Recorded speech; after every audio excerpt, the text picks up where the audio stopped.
Greetings. I'm Chloe Papadakis, and I'll be your host for this episode of Quiet Echo. New York City banned phones in schools this year. The ban worked. Students are more focused. They are talking to each other at lunch. They are getting to class on time. Teachers say the hallways move faster. The classrooms are quieter. By almost every measure, putting the phones away made school better. But the ban uncovered something nobody expected. When the phones were put away, the students looked up at the walls and could not read the clocks. Tiana Malen, an assistant principal at Cardozo High School in Queens, told Gothamist the phone ban revealed many teenagers cannot tell time on an analog clock. They do not know where the minute hand is. They do not know how much time is left in the exam. The school has clocks on every wall. The students have been looking past them for years. I want you to sit with this for a moment. The clocks did not disappear. The skill did. And nobody noticed because the phone was answering the question before the student ever had to look up. This is not a story about clocks. It is a story about what the phones were hiding. Schools in the United Kingdom began removing analog clocks from exam rooms because students could not read them. Cursive handwriting was dropped from most American school curricula during the 2010s.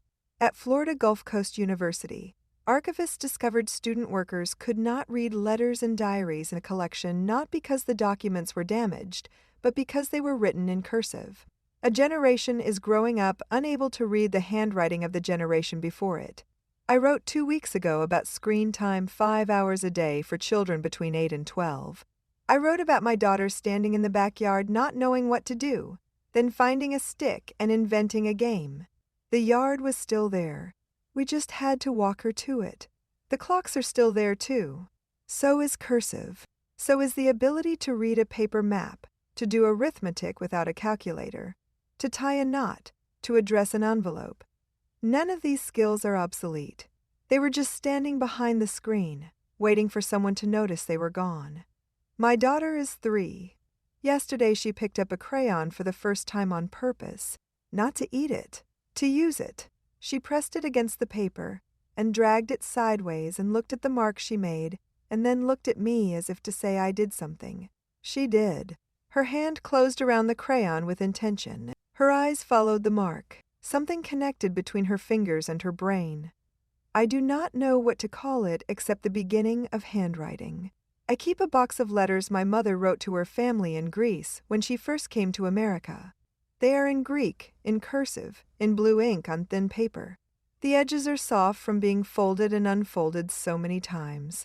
I cannot read Greek, but I can read the shape of her hand, the way the words slope when she was tired, the way the pen pressed harder when she was certain about something.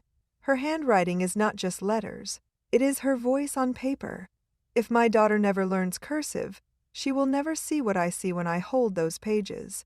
She will see marks. I see my mother. Think this through. We are not losing outdated skills. We are losing the connection between a hand and a mind. A child who learns to write in cursive activates parts of the brain involved in reading, memory, and language parts typing does not reach. A child who learns to read a clock learns to see time as a circle, not just a number. A child who learns to read a map learns to see where she is in relation to everything else, not just the blue dot on the screen. These are not sentimental arguments. They are neurological ones. But I will make the sentimental argument too, because I am a mother, and I am allowed. My mother came to this country with a suitcase and a pen.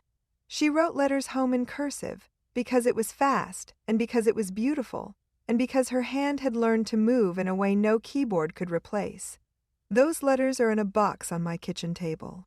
My daughter's first red crayon line is on the butcher paper next to it. Between those 2 marks, my mother's cursive and my daughter's crayon is everything I am trying to protect. Lars would understand this. He sells tools. A person who cannot read a tape measure cannot build a shelf, no matter how many videos they watch. Teresa understands it better than any of us. She was a teacher before she was an editor, and she saw this coming before the rest of us looked up. My daughter has 15 years before she leaves this house. In those years, I will teach her to read a clock, write her name in cursive, find north without a phone, and hold a pencil the way my mother held a pen with intention. Not because these skills are practical every day, because they are hers. They belong to her the way her grandmother's handwriting belongs to the letters in the box. They are inheritance. An inheritance does not arrive through a screen. The crayon is still on the table. The red line is still on the paper. She does not know it yet, but she started something yesterday. I intend to make sure she finishes it. This is Chloe Papadakis, your host for today's Quiet Echo. Thanks for listening. Quiet Echo is part of the fictional Cedar Valley news series, written by Evan Swenson, publisher, publication consultants, and Claude Marshall, AI developmental editor. While the people in town are fictional, the national events they reflect on are real. The front porch is open.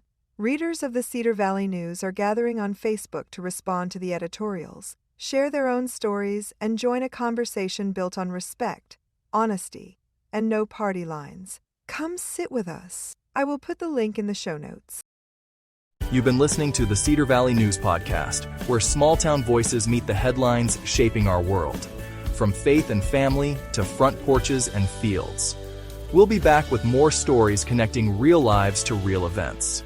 Until next time, keep your porch light on, your faith strong, and your heart open.